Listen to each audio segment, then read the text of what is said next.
Here I'm going to show you how to make a wavy form.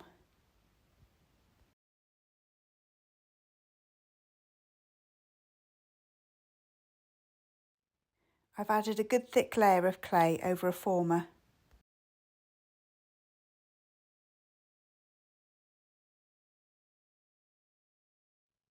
Pinch out the clay following a sinuous line.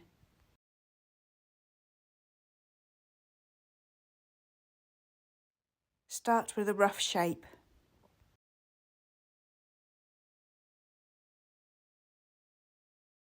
You can refine the curves as you go.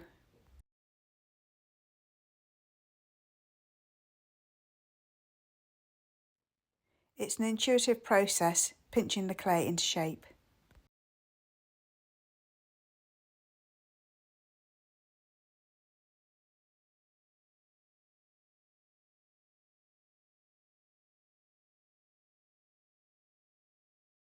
As you go, feel the thickness of the clay between your thumb and fingers.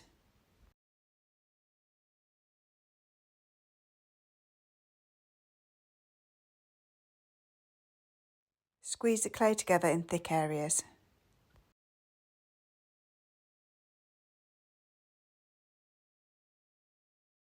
Press the clay together where you feel a weak point.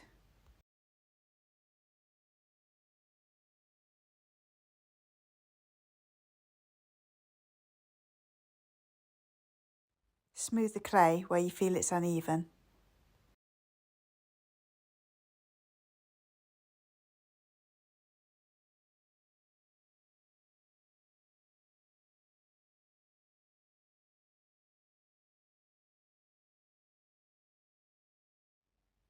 I hold off using water as long as possible as it weakens the clay and makes it floppy.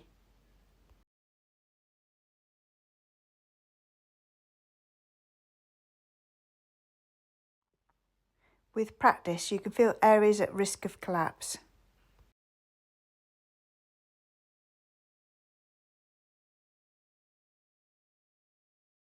You can then move or add clay to strengthen it.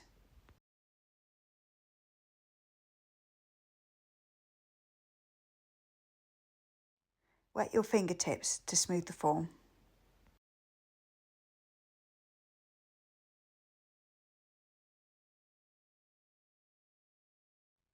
It's all about spending time to refine the shape.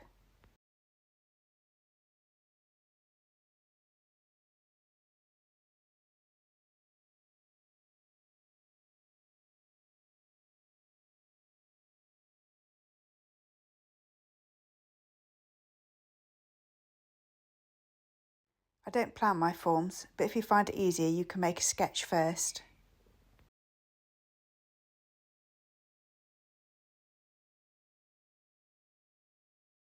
It should be a relaxing activity.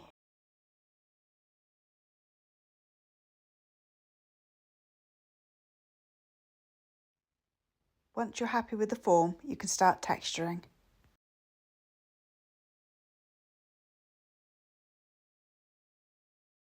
I use this little wooden knife a lot.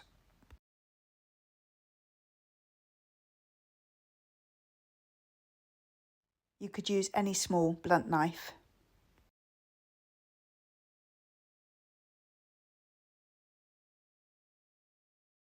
You could make your own by sanding a sliver of wood.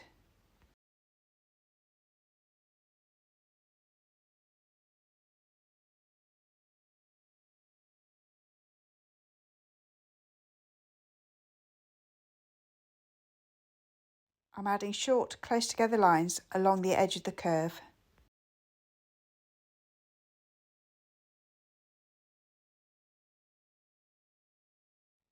Support the edge with your other hand if needed.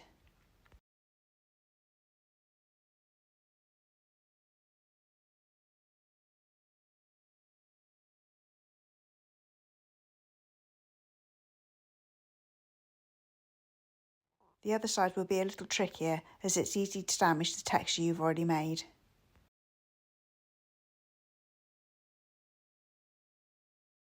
You can go back and tidy up any squash texture.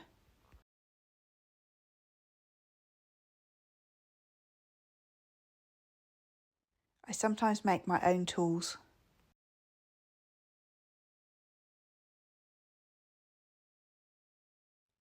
This is made from a leftover piece of putty.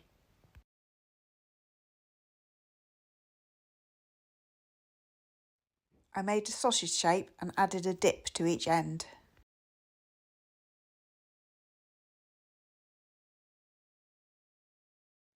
This makes little impressed circles.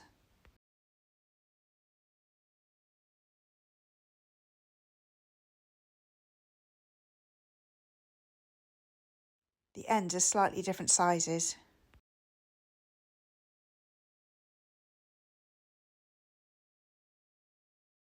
Add as many as you feel fills the space.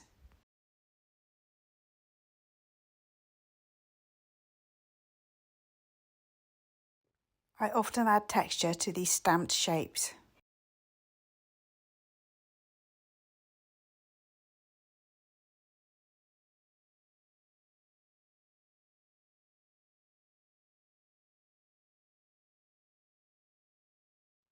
Using the same knife as before to add little lines around each circle.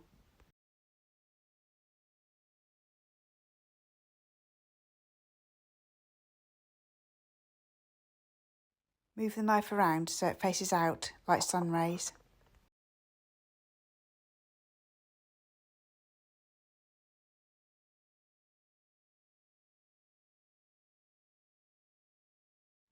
These tutorials are more of a starting point to explore your own textures and ideas.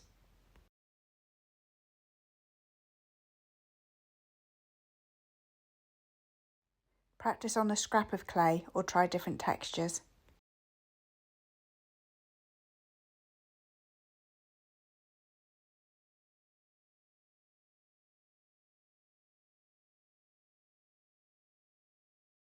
Something as simple as varying the spacing can change the pattern. Adding smaller circles in the unused space.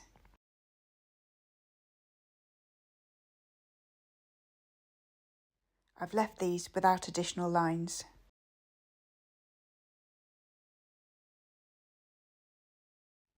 This tool has a small metal ball on the end.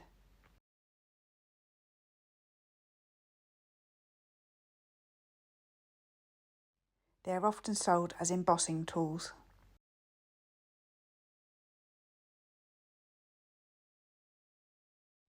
You could sand down the end of a toothpick instead.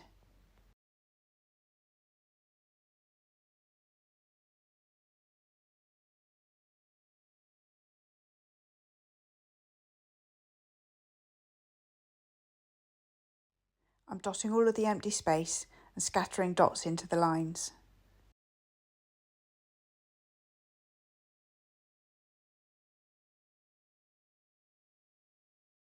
An inspection and tidy up.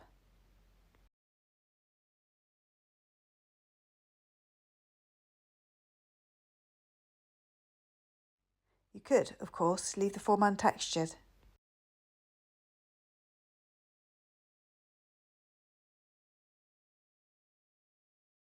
It would make a great base for glazes.